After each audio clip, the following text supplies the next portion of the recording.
Live from the Improv in Santa Monica, California, it's the Kellogg's Poptarts comedy video. Starring Paula Poundstone. Also starring Jeff Stilson, Anthony Griffith, DougKehoe, and Marty Putz. Brought to you by Kellogg's Poptarts. So hot, they're cool. Now here's Paula Poundstone.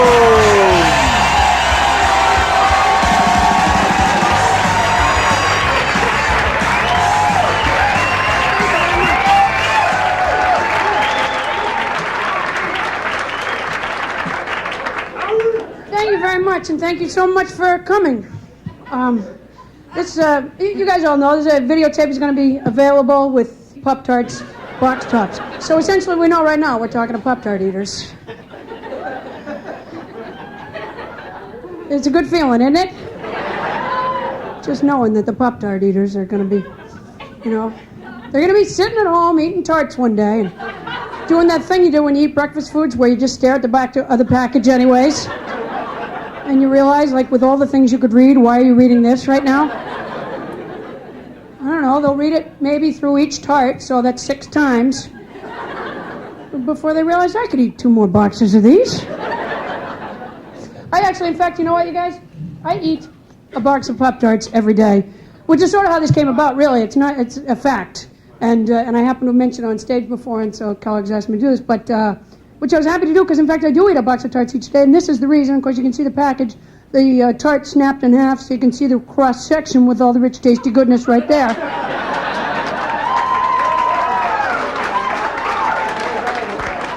This, by the way, see the strawberries on the front of this box? This is just a serving suggestion. Don't be disappointed if you open your box and you don't find any loose fruit inside. That's just a way of how you could prepare them in your own home. Well, this is really what happens to me. There are 6 toaster pastries, yes, but they come in pouches of 2.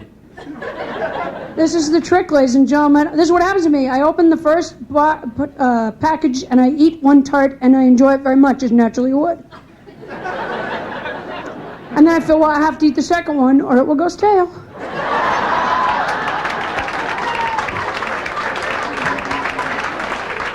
No, I figured, I've eaten 2. It's no longer a snack, it's a meal. I may as well eat 2 more. And then finally I'm just like, well, heck, I don't just want 2 Pop-Tarts hanging out in a box. I eat the last 2 just to tidy up, really. Actually, I swear, I'm not just saying this. Actually, they are fine food, and I always find myself reading the ingredients on the side. And it's really not bad. 5 grams of fat. I can handle that. That's not a problem. Per serving. Oh, but serving 1 pastry? You're kidding me. What kind of idiot would just have 1 tart? I met a guy who told me he likes to eat the chocolate-flavored, chocolate-frosted ones. He said he heats them up, breaks them up into a bowl, pours milk over them, and eats them. I go, well, forget it. You might as well cook. You're using more than 3 steps. You're cooking, in my opinion.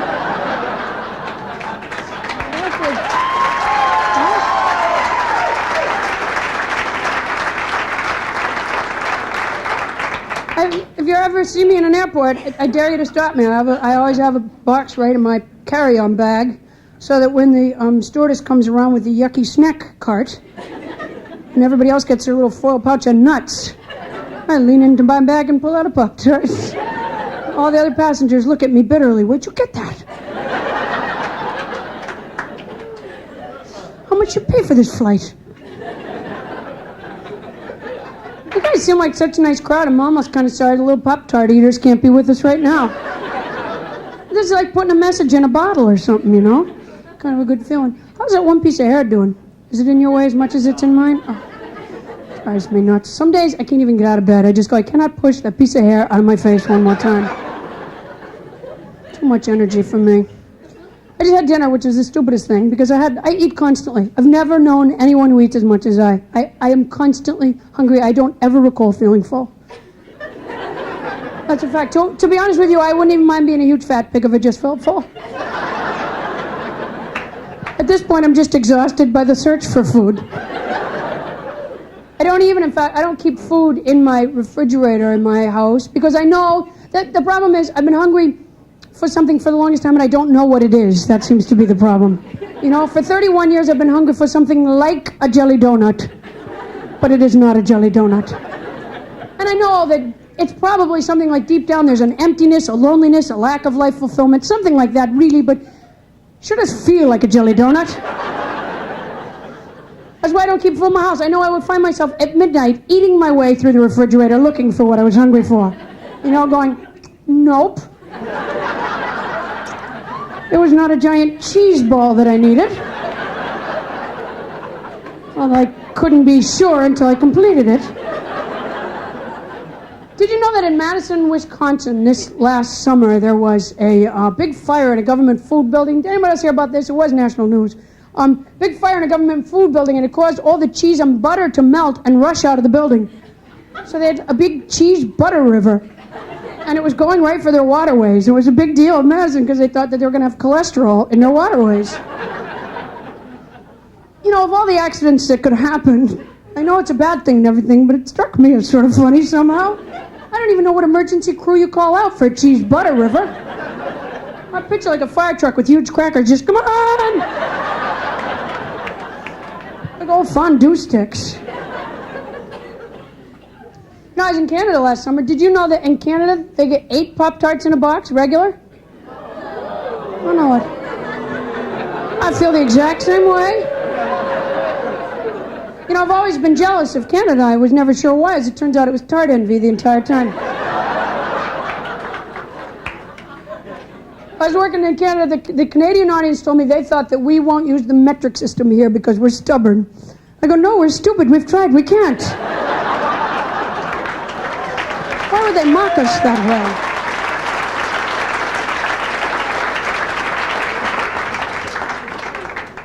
So did you have your glasses off? Did you? Was it? I can never tell when people I'm doing, like working, and somebody takes their glasses off. I can never tell. Was it because you could see me or because you couldn't? When you just get to a point where you just didn't enjoy the show anymore? Nah. Maybe elbow your wife. Honey, take your glasses off. She's better fuzzy. She's one of the better fuzzy comics I've ever seen. Oh, because I brought tears to your eyes? Oh. I think he's Canadian. When I mentioned that they have 8 tarts, he was kind of lonely for the homeland.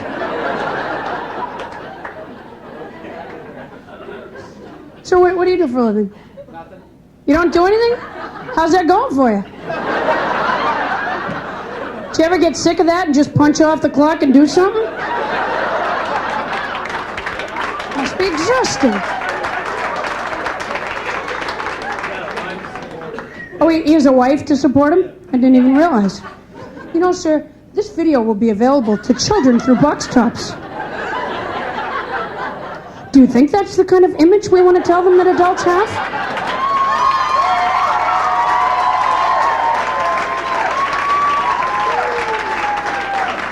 Some kid's going to be eating a tart, reading the box, go, I could do nothing.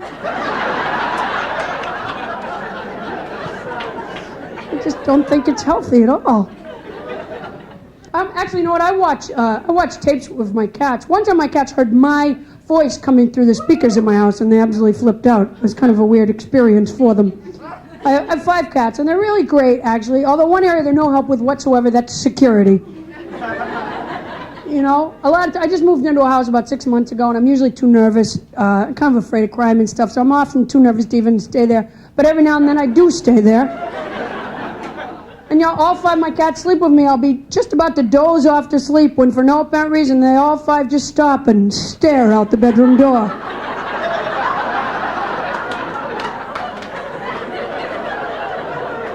Oh, fine, I guess I'll just lay awake, bathed in sweat for another night.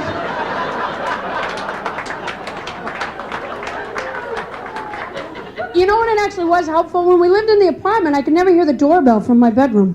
The only reason I ever knew the doorbell rang was because all 5 of my cats would run into my room completely puffed up. Just like in a big panic. And you know, they never, ever put it together that there would be that particular noise and I would open the door and there was a person there. They never connected those two things. They were always happy to see the person. They'd be like, come in, quickly, we heard a noise. Big babies. Did you guys just have like big spillage or something? I heard like things dropping. What happened? I tried to be cool about it, but suddenly I couldn't. What spilled, ma'am? My eyes. Oh, your ice? Oh, let's just go. If that lady spilled her ice, I don't even want to be here anymore. How did you spill your ice? Was something rambunctious happened? She knocked it over. Oh, she knocked it out. Oh, fine, a little finger pointing. Maybe we'll just have to separate the two of you for the rest of the show. Maybe you'll be out in the hall, young lady, and you can get the notes from a neighbor. Remember when they used to say that in school, you have to get the notes from a neighbor? I kept knocking on some old guy's house next door. I go, yeah, she said you'd have the math. I thought it was odd myself.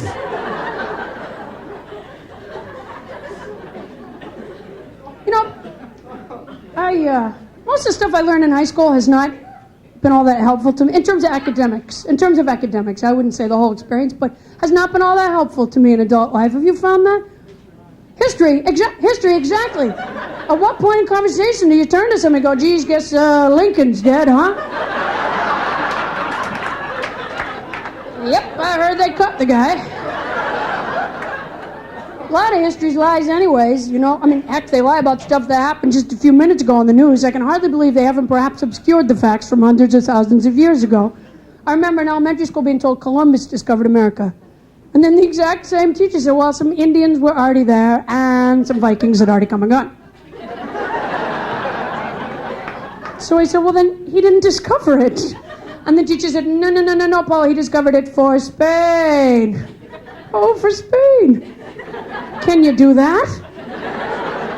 I'm glad he's dead. I don't want to come home some night, find Columbus coming in through my living room window. He'd be like, am I the first one here? Well, no.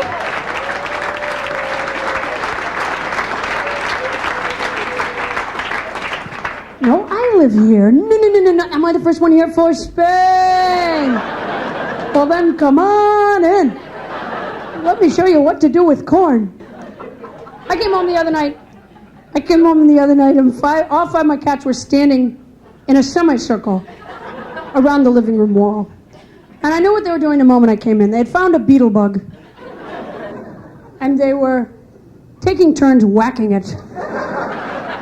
Apparently it would flail on its back for a while and then it would flip over. And then one of them would... My cats hate each other. They've never stood that close to one another. But apparently the desire to torment something smaller than them drew them together. Not unlike people, really, when you think about it. I felt so bad for the bug when I came in. I threw it out the window, you know. And you know they all still just stood there staring at it. Like right at where it had been. I felt like a cop. Go, okay, break it up. The show's over. The beetle bug's gone. Go back to your area. That was a big deal to them because they don't go out, you know. They're indoor cats, so to see like a little form of life in the house was a big thrill for them, you know. It's like cat folklore now, you know. Probably right now they're laying all fat and lazy near their water bowls going, remember that beetle bug? Well, we beat the stuffing out of that beetle bug, didn't we?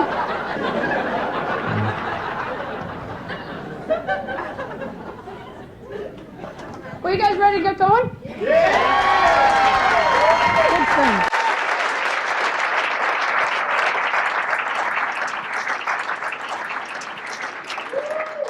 Well, I'm excited to introduce to you your first act. We actually, you know what, you guys? I got to tell you, I'm astounded that they really put together actually a great show. I'm like the pickiest person in the entire world, and we have really funny, great people here for you tonight, and I think you're really going to enjoy it. The first guy I'd like to introduce to you, please welcome Jeff Stilson.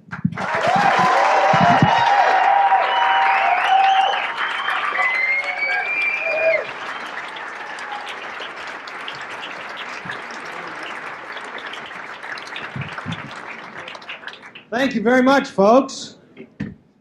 Nice to be back out west again. I used to live in Seattle, Washington. Yeah, I moved to New York a couple of years ago. I left a city that has a high suicide rate for one that has a high homicide rate. Guess I'm just not a do-it-yourself kind of person. I was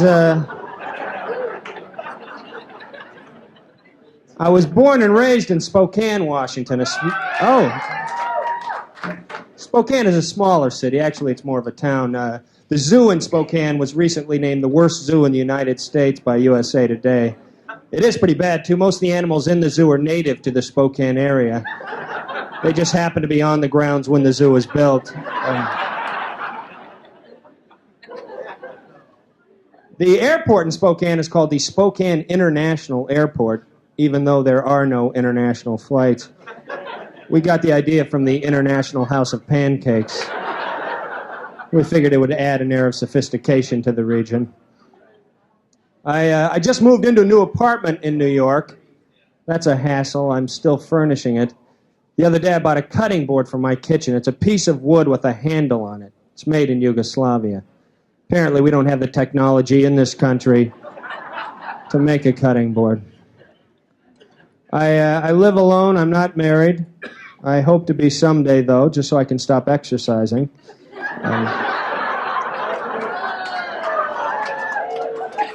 I don't understand these couples who get married and then continue to work out and eat healthily. I mean, what's the point of getting married if you can't let yourself go? It's not as if you have to be attractive anymore. The race is over. Take off the uniform. I'm not good at flirting with women. All I know is that I'm supposed to make eye contact, which is easy, but for how long? I mean, a fine line separates eye contact from the piercing stare of a psychopath. I want to look confident, not maniacal. I don't enjoy dating anymore. It takes too much time and effort. You have to make that phone call, maybe send flowers, go to dinner, catch a movie. It'd be so much easier if we could just swim upstream or make a loud clacking noise. It's a wearisome process searching for a mate. I mean, after a while, you can't help but lose some of your enthusiasm, Dating is like gathering fruit. When you first start out, you pick only the best apples, but by the end of the day, you're throwing anything into your basket.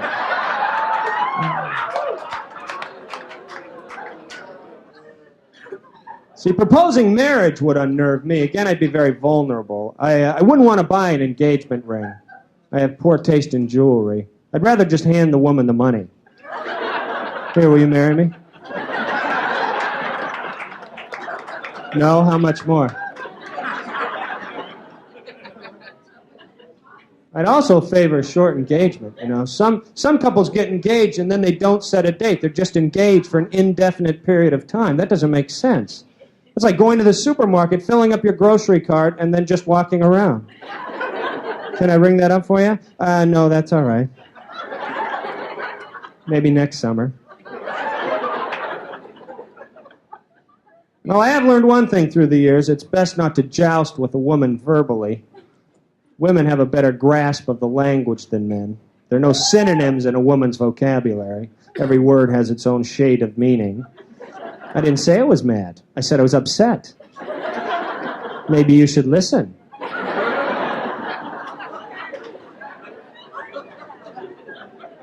Women are much more verbal than men. That's why whenever you see an elderly couple together, it's always the old man who has the hearing aid.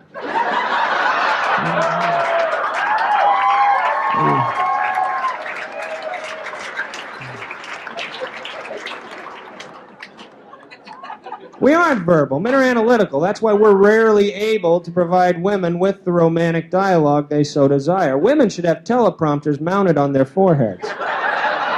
That way we could read whatever they wanted us to say and still almost make eye contact and appear sincere. Without you, my life has no meaning. I am like a bee without a flower. Je t'aime. I'm sorry I don't speak French. I don't speak French. I wish I did. French is the language of love. I speak German. That was my minor in college, German language. I spent 1 year studying in Vienna, Austria. I didn't acclimate well overseas. Little things threw me, like speaking German to dogs. Komm, Ja, du bist ein guter Hund. I felt as though they were looking at me like, God, you have the worst accent.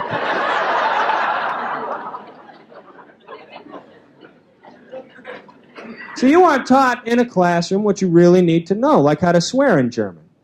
You know, if I got cut off in traffic in Vienna, the vilest thing I could scream was the equivalent to, "Go away, you big bad man."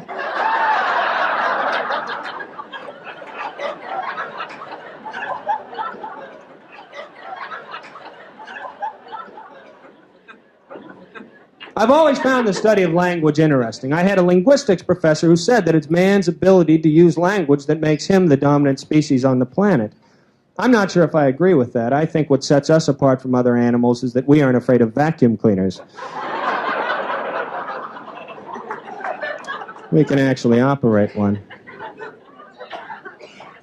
I started studying German in high school. I was very active in the German club. We were a small organization. That is, until we annexed the French club. I was also very active in sports in high school. I went out for the wrestling team. That was a huge mistake. I had the wrong idea about high school wrestling. I thought it was like professional wrestling. Showed up at the first practice wearing a cape and elf slippers. Coach made me run laps. I also tried boxing when I was younger. I didn't have much success in the ring. I was gun shy from having an older brother. Every time my opponent hit me, I would tell the referee.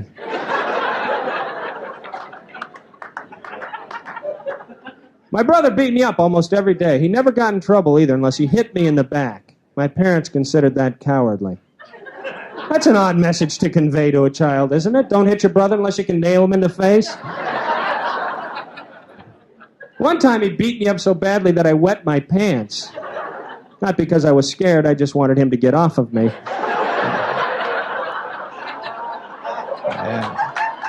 Yeah.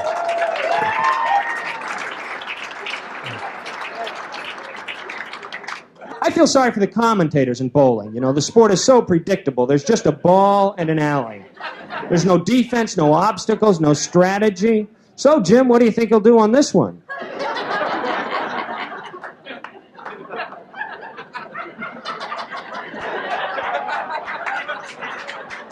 He's probably going to try to knock those pins down. Back to you.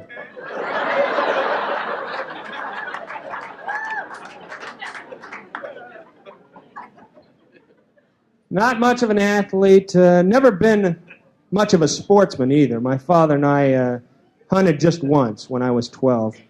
We took our dog with us, a basset hound named Lancelot. We assumed that he would help us. We were wrong. He got lost. Spent the whole day looking for him. It was kind of like hunting.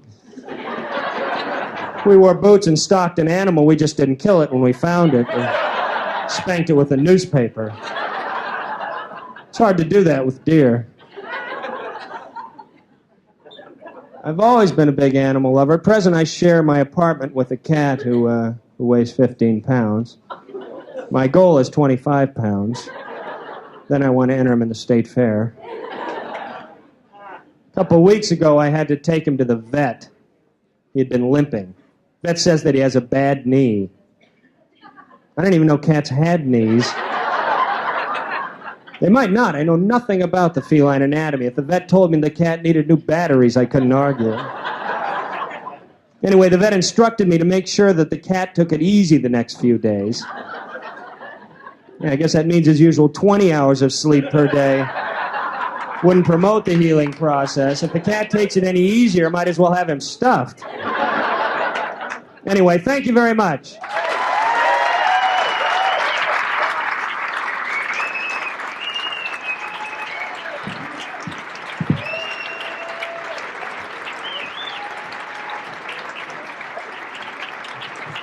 Ladies and gentlemen, you know when you go to the grocery store and they got those you got those magazines right up near the register, which always kind of I wish they would move those things. You know the Inquirer and People magazine stuff like that. I never actually touch them, but I can't help but read the covers.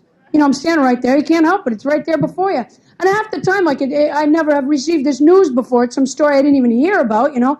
A lot of times it's dramatic. I got people behind me waiting in line. I got the cashier there and some food on the I can't just burst into tears and run out. I was there one time when they had the Oprah Will Never Diet Again one.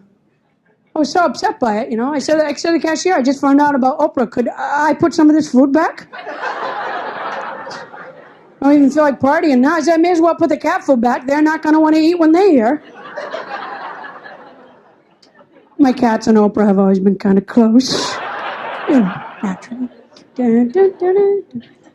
All right, you guys, this next act, you're really going to enjoy him because he's very, very funny. Please welcome Anthony Griffith.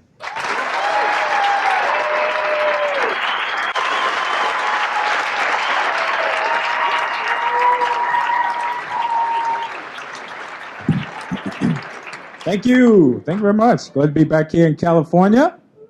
Yeah.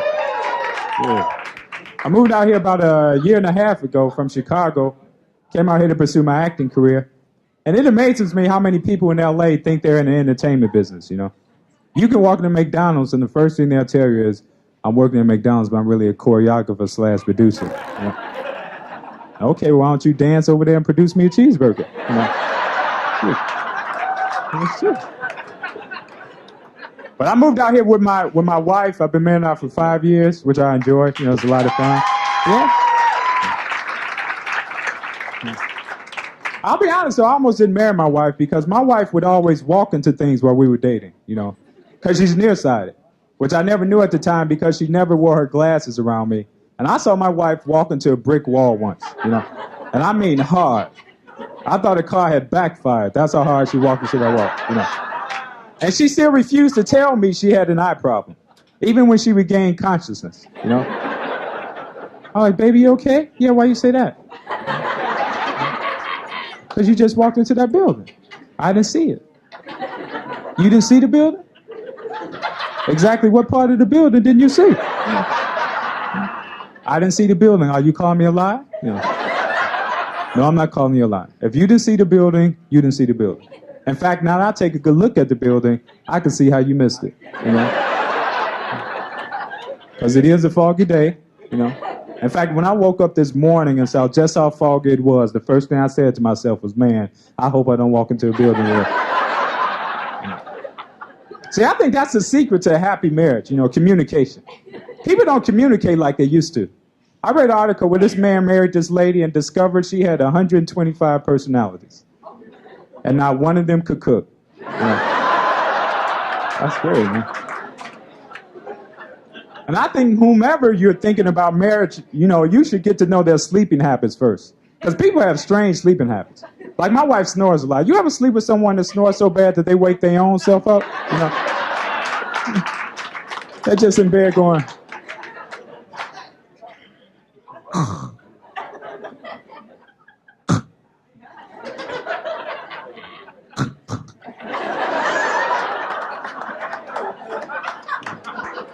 Try to blame it on you. Come on, keep it on. Keep it on. In the meantime, stray dogs are by the window. Oh. And if there's one tip I would give any young man thinking of marriage in the future, when it's time to buy the rings, whatever you do, go alone. You take your fiance, I guarantee you not even Disneyland will have anything that compares to the ride you'll be going on that day. You know? It's true, man. Because women shop for the biggest rings possible. Well, that's nice, but I was looking for something more crystal ballish. You know? Me and no, we go along, we'll look at anything that's on sale. Yeah, I'd like to see the ring on display for $12.99, please. And I heard there's a discount if I mention Kellogg's Poptarts. And once a man gets married, the biggest responsibility he will ever face is that he must protect his spouse no matter what the cost. Someone tries to stick up your lady, fellas, you must shield her with your body. And women understand we men have no problems with that. The problem arises with the fact that you women knowing this, you have the tendency to instigate the holdup. You know? So while your man is shielding you, you're behind him yelling, "That's right! If you want my purse, you have to blow his head off."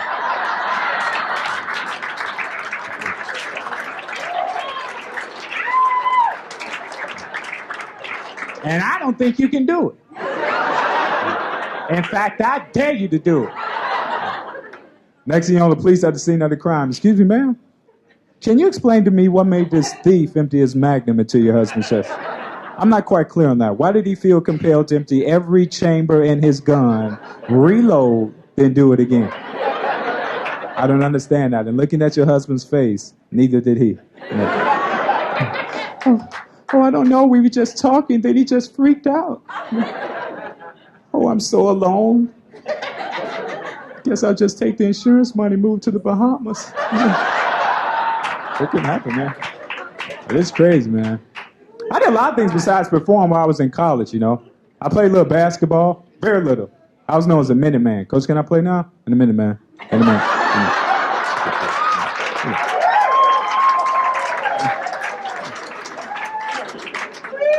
My favorite sport, though, is boxing. I love boxing, man. Especially Mike Tyson. That's a rough brother. Because I saw one of Tyson fights where he literally hit this man so hard the blood shot on my face. And I'm watching the fight in my living room. He beat this man to the point that after the bout, when the loser was asked what his future plans were, all he could say was, where as far as I'm concerned, Mike Tyson the greatest fighter of all time.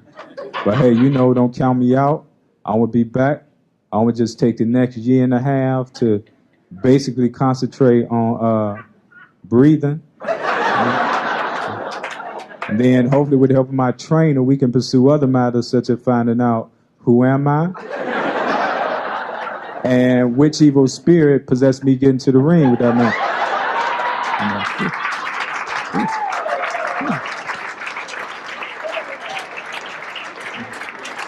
And Tyson's voice is so soft, isn't it? To me, Tyson talks like Tweety Bird, you know. I'm professional fighter, you know. He think I'm sick, they think I'm manic depressive, you know. Constantly. I think I saw a pussycat.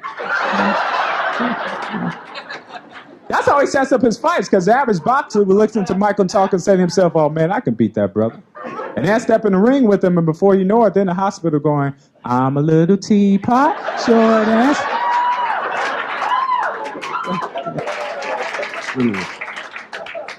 But I had to adjust financially to live out here, man, because it's so expensive out here, man. I went shopping for some gym shoes the other day. Every brand cost over $100. And you see kids just begging their parents, oh, mama, they're Air Jordans. I want the Air Jordans. I want to be like Michael. You know, well, until you bring home $3 million like Michael, I'm taking you to pay less. You know? That's how my father was, man. We couldn't afford anything when I was growing up. Because my father always had bill collectors after him, you know. My father had so many bill collectors after him, when they came to our house, they carpooled, you know. And I felt sorry for my younger brother because he was always wearing my hand-me-downs, you know. He never had anything he could call his own. Even his childhood pictures were old pictures of me. You know? My father would say things like, Danny, this is you in 8th grade. I'm not in 8th grade yet. Well, this is what you're going to look like in 8th grade. And take a good look because these are the clothes you'll be wearing. And the reason we never had money is because what little we had, my father always spent it on our dog. That's why I hate dogs to this day. We had a fire in our house once, and our dog was the first one out the house. In fact, I didn't know there was a fire until he called me up on the payphone across the street. You know? I'm running outside my underwear. Hey, man, how come you didn't bark? Hey, you got a smoke detector. I heard it. And you have people here that dress their dogs? That's what I don't understand, man. One of the most embarrassing moments in my life was one day on my way to work, a dog crossed my path wearing a sweater and a matching cap. And I just so happened to be wearing that same outfit. You know. Thank you very much. Good night. Thank you.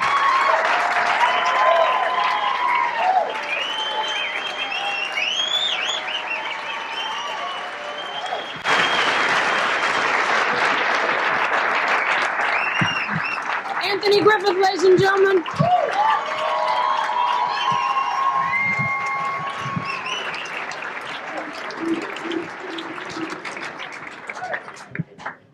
So how have you been?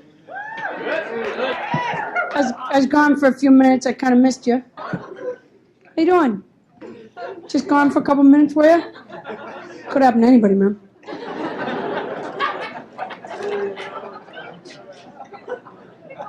Oh, she doesn't know what we're talking about, does she? Man, what do you do for a living? Enrolling in chef training. You're enrolling in chef training? Is that why you're here tonight?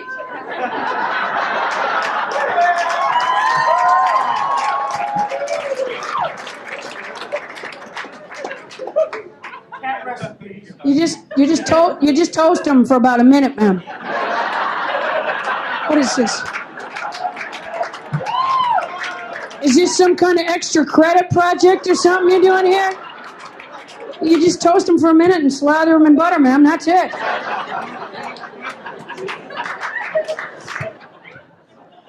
You guys are really going to have a great time with this next act because you're very, very funny and actually happens to be a very good friend of mine as well. Please welcome DougKehoe.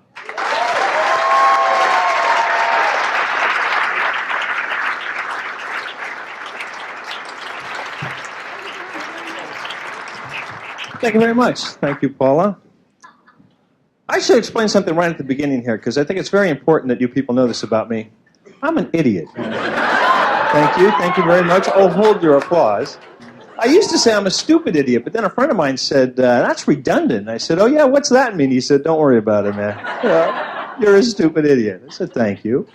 I used to ask if there were other idiots in a room because I don't like to be the only one. But anytime I would ask that question, people would start pointing to other people at the table.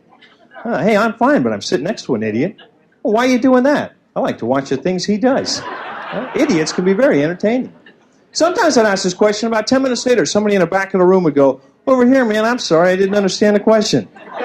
Hey, don't worry about it, you're an idiot. Actually, I always know there's going to be some idiots in a room. I mean, it stands to reason. Did you know that statistically speaking, 14% of the world are idiots? 14%. So you've got 100 people in a room, that's 10, 11 idiots right there. Yeah, easily. Some people are thinking, oh boy, a math joke. Other people are thinking, wouldn't it be more like 8 or 9? People like me are thinking, what's a percentage? I'll tell you something, I'm accepting the fact that I'm an idiot a whole lot better lately because I've started going to Idiots Anonymous, which is just great. Now I stand in front of a group of people, I say, hi, I'm Doug, I'm an idiot. And they say, hi, Bob. And I feel so comfortable with those folks.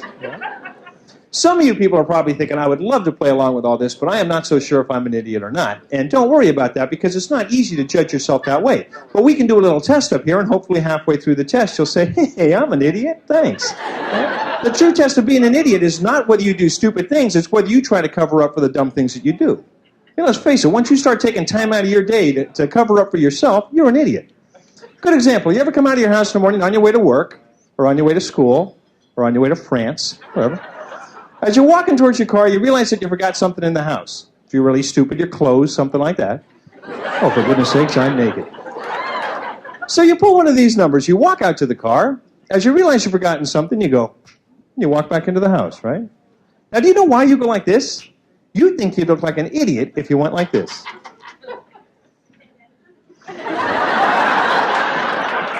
Your neighbors would be out there going, there he goes again, Margaret, look at that boy. Boy's an idiot. Keep him away from our daughter. He is thick as a post. There's been talk of animals up here. I'll tell you, animals, they're usually not idiots, and that's because they live such a non-complicated life. Animals are very, very basic, and it seems to be working for them. They do not have the emotional problems that we do. I mean, rarely do you see a dog sitting on a curb with his head in his paws, crying his eyes out. I don't know how to be a happy dog anymore. Another dog walks over and says, here's a book I've been reading, maybe it'll help you. I like to use the expressions of animals quite often. I'll teach you a game that any of you could play. You could start playing it tonight. I call it recreational barking. All you need is a grocery store, fairly good-sized grocery store. Has to be open 24 hours. I'll go there about 3 o'clock in the morning. It's dead quiet in the store at that time. So quiet you can hear a dog bark. Do you know what I mean? I'll go way to the back of the store. I'll wait for the coast to be clear, which isn't too tough at 3 o'clock in the morning. If there is someone back there, I'll say, hey, you want to get out of the way? I'm going to do some barking. Shh, they're gone. Which is very convenient because they leave their groceries. I said, that's all the stuff I needed right there in that cart. I'll get back there. I'll take a couple deep breaths. I'll go, arr, arr, arr. Clerks come running with brooms looking for that dog. I'll go, he's a big old dog. He went right around the corner and down that aisle. They run that way. I run to another part of the store, start barking again, and the game has begun. And I run and bark, and they chase. It's up and down the aisles for like 20, 30 minutes till they finally catch up to me. And I'll tell you, when they do, they're never having as good a time as I am. I'm having a ball here, folks, and they are ticked. Sometimes I think that it's not that I'm an idiot, it's just that I'm confused. Honestly, I mean, I'll find myself confused so often some days. I'll be walking down the street, I'll just stop, and I'll think, I have no idea what's going on. Do you ever get that way? I feel like the whole world is completely beyond my understanding. Sometimes I get so confused, I'll be walking down the street, I almost panic. I just want to stop somebody and say, hey man, do you know what's going on? But I never do that because I'm just terrified the guy will say, yes I do, but I'm not supposed to tell you. That would be very bad. For a long, long time, I thought I was confused because I'm an only child. And my sister said, God, you're an idiot. How could you possibly be this stupid? I'm sorry. Confusion comes from the family. There's no doubt about it. If you're confused, chances are your parents were confused, your grandparents were confused, and so on, and Scooby-Dooby-Doo. My father used to confuse and frighten me with poetry when I was a little kid. People are thinking, boy, there's an abuse you don't often hear of, poetry abuse. My dad is a little Irishman. I don't know where he got these poems or why he would spring them on me. I would be minding my own business. My father would walk in the living room and say things to me like, hey, Doug, the boy stood on the burning deck and his feet were full of blisters. He tore his pants on a rusty nail and now he wears his sister's. The hell are you talking about? I'm going to go outside till I'm 18. Things like Halloween were confusing. My goodness sakes. I was 5 years old the first time Halloween came by that I can remember. I had never heard of Halloween before in my life. I think it's a normal evening. I eat my dinner, finish all my vegetables because I'm a good little kid. After dinner, for no apparent reason at all that I could see, my parents take me into the back bedroom, dress me up to look like a chicken. I'm thinking, this is cause for alarm. I have full feathers and a beak. My father shoves a bag under my wing, says, go get candy from the neighbors. I'm thinking they're going to jail for this. This has got to be against the law, even in California. And it's not like they needed candy. They had a whole bowl of candy sitting right by the front door. They had more candy than they'd ever had in that house. End of the evening, I'm saying, I'll tell you what, how about the two of you wait here and I go get a cop, all right? Something wrong with this house, and I think you're in on it. The things we heard as kids. Humpty Dumpty sat on a wall. Humpty Dumpty had a great fall. All the king's horses and all the king's men couldn't put Humpty together again. He was an egg, for God's sakes. How are you going to put an egg back together again? They're asking horses to do it. What sort of managerial decision was that? We're having no luck here, sir. All right, get out of the way, man. Get all the horses over here. Come on. All the king's horses. Give them a shot. Horses have to be sitting there thinking, this is stupid. We don't even have thumbs, man. This is a hook, you idiot. That's an egg. I want to see the union rep immediately. Remember this one? You bad little kittens, you've lost your mittens. Now you shall have no pie. Hey, there's a hell of a threat to a cat, huh? No pie. There's going to be a riot in Cat Town tonight. Certainly things are getting towards. Why are you guys so upset? They took our pie away from us, man. Oh, what could they have been thinking? Cats don't eat pie. I'll tell you something, though. Cat food might as well be pie for the flavors you see in the stores and the commercials on TV. There's one commercial drives me nuts. Flavors that cats naturally crave, like beef, liver, chicken. How does a cat naturally crave beef? I'm a confessed idiot, and I know that's wrong. Well, cats don't naturally crave beef. If it's going to be flavors that cats naturally crave, it should be things like mouse, sparrow, housefly, moth, summertime flavors like crickets and lizards. But beef? When is the last time anybody in this room saw a cat ripping across a field and taking down a cow? Right? Boom. Man. You'd be out there going, my God, that was violent. Yes, but it's part of nature. You see, the cat naturally craves the cow and is therefore designed to take it down like that. And it's a good thing they don't, because if they did, you'd open the door on Sunday morning to get the paper. There'd be the cat out there, a big cow in its mouth, going, oh God, it brought home another cow. Get the barbecue quick. Thank you guys very much. Good night. Thanks.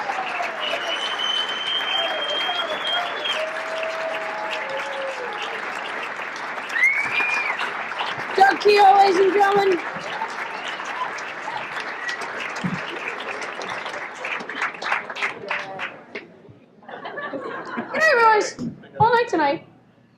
We all keep talking about cats and animals. I don't think any one of us have children. Do you guys have children?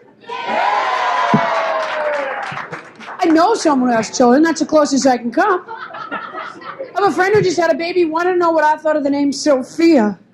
I go, ew. Do you want it to have any friends at all? Why not just name her Hey There, Lonely Girl? I think it's a lovely name for a grown woman, even a young girl, but there's something about a teeny tiny baby with the name Sophia, unless it's born with like a feather boa around its neck. Just doesn't make any. And you know what? Speaking of which, you know what I like that people do to their babies, girls now? They do that thing. They put that thing on their head. You know what I'm talking about? It's not a hat. It doesn't comfort the baby or protect. Exactly. It looks like a first prize pig thing from a county fair. Why would you strap in your baby's head? Their heads grow so fast you could possibly impede the growth of the baby's head. I was on a flight the other day, and I got on the plane, and there was a little curly-headed girl, about 2 years old probably, across the aisle from me, screaming, crying about something. And I thought, well, she's upset, and she'll get over it, and then we'll have a lovely flight. And then I heard the mother say, Ashley, honey, Mommy doesn't like that. And I realized we were in for a terrible flight. My feeling is that Ashley's and Courtney's should not be allowed to fly. I don't know why that is. There is something about the parents who name their children Ashley and Courtney where they never get around to telling them no. And this was like the kind of parent that tries to reason with the child, you know. Ashley, honey, Mommy isn't enjoying. Ashley, honey, Mommy doesn't. Ashley, honey, Mommy would rather you not. Ashley. I thought, doesn't Ashley fit in the overhead compartment?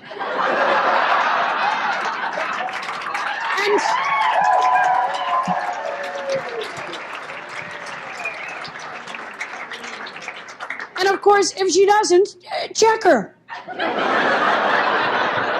You guys, this next act, you're really going to enjoy because you're very, very funny. Please welcome Marty Putz.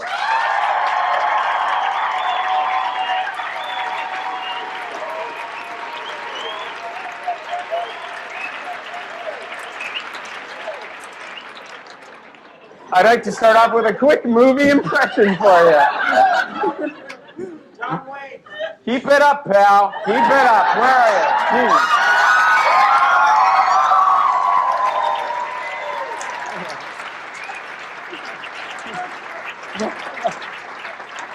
What's that? I missed? No problem.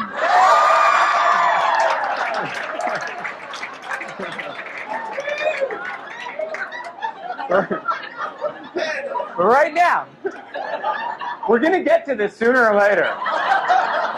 Right now, it's time for a quick movie impression. My impression of my favorite Alfred Hitchcock movie. It's the coolest. Where do you see this?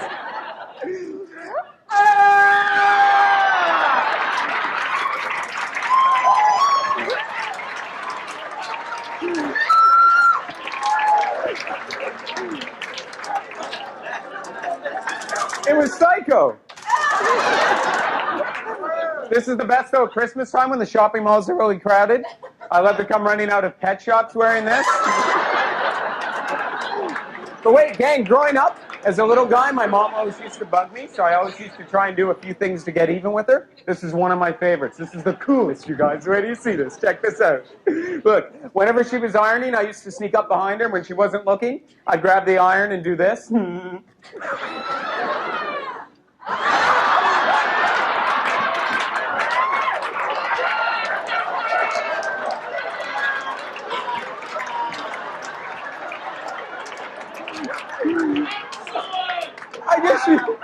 I guess you never did that. Okay, that's cool. Oh wait, this is the coolest. This was my favorite. Check this out. Where do you see this? Check this out. Look, whenever she was vacuuming, I used to sneak up behind her, grab the vacuum, and do this. This is the coolest. Watch this.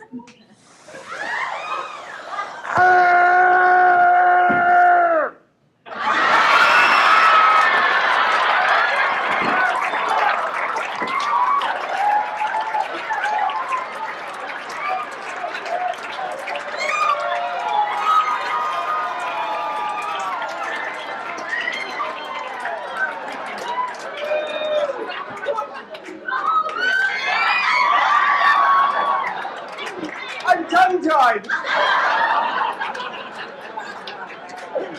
Shut up. All right.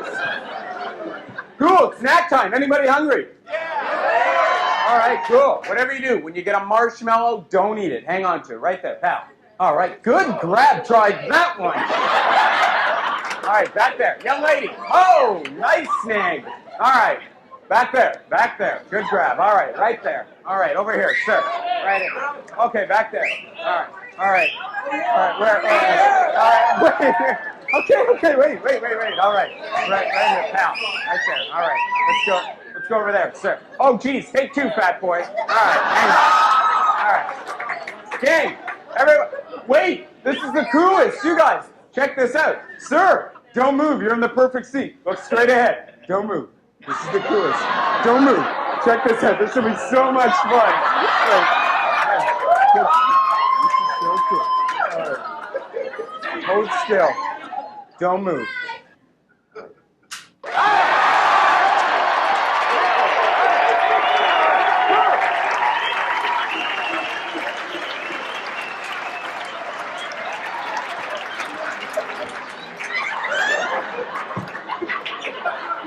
All right, everyone who has a marshmallow, hold it up, gang. Hold it up. This is the coolest because right now it's time for a game of human baseball. Oh! By the way, gang, before you throw it, none of this with it, okay? We're going for a grab. All right, the young lady. Do you need a bigger target, pal? We gotta get. All right, sure. Come on, we gotta. Yeah, not bad. All right. Oh, cool. Now we're going for a spin.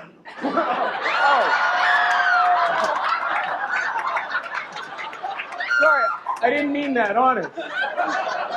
All right, it's up to you, buddy. 1, 2, 3. You meant that, didn't you? Yeah. Sure, buddy. Real funny. Let's see how you like it.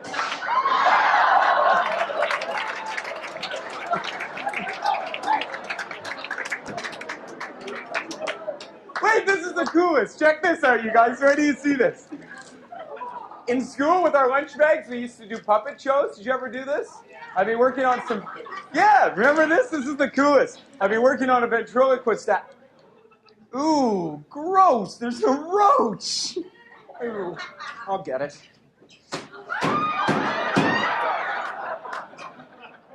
Ooh.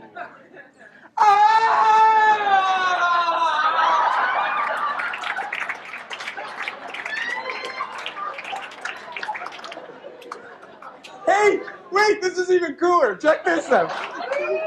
Check this out, you guys. I've got the world's only trained flea circus. This is the coolest. Watch this. You're about to see this flea go up this ladder, across this board, and land safely inside the cesspool. All right. Watch. Don't you hate when people do this? Ask me a question. Anything you want. Go ahead. Just ask me. What's your name? My name's Marty. All right. Well, What is the police name? Freddie. All right. Watch, you guys. It's the coolest.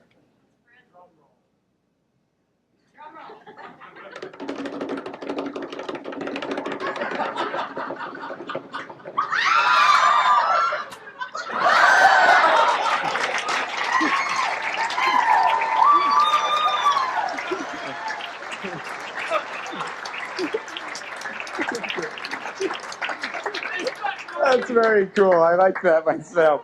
Hey, this is kind of neat. How many times have you been late for a date and had to get ready in a matter of moments? Never. Never. I look perfect. Check this out. I've got this, the coolest invention.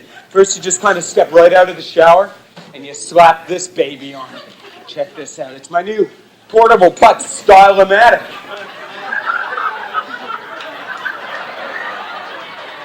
Shut up, you guys. Slap her on, start her up. In a matter of 5, 4, 3, 2, 1 second. You're ready for your date.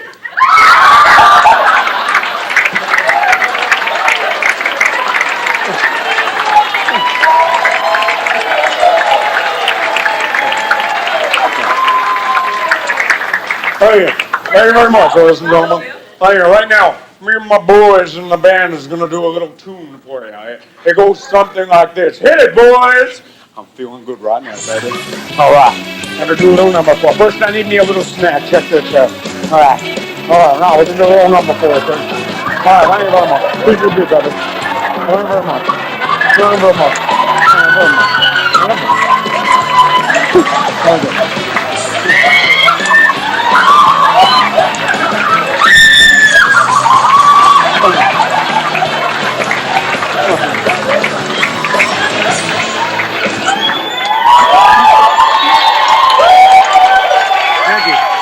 Thank you very much. Listen, gang, my name's Marty Potts. Thanks very much. You were great. Thank you. Thanks. Thanks. Thank you. Thanks.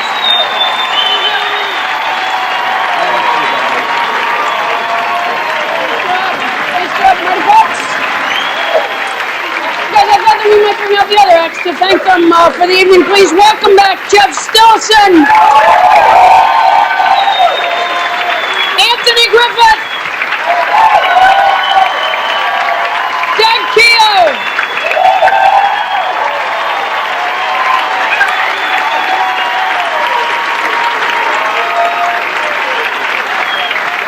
thank you very much.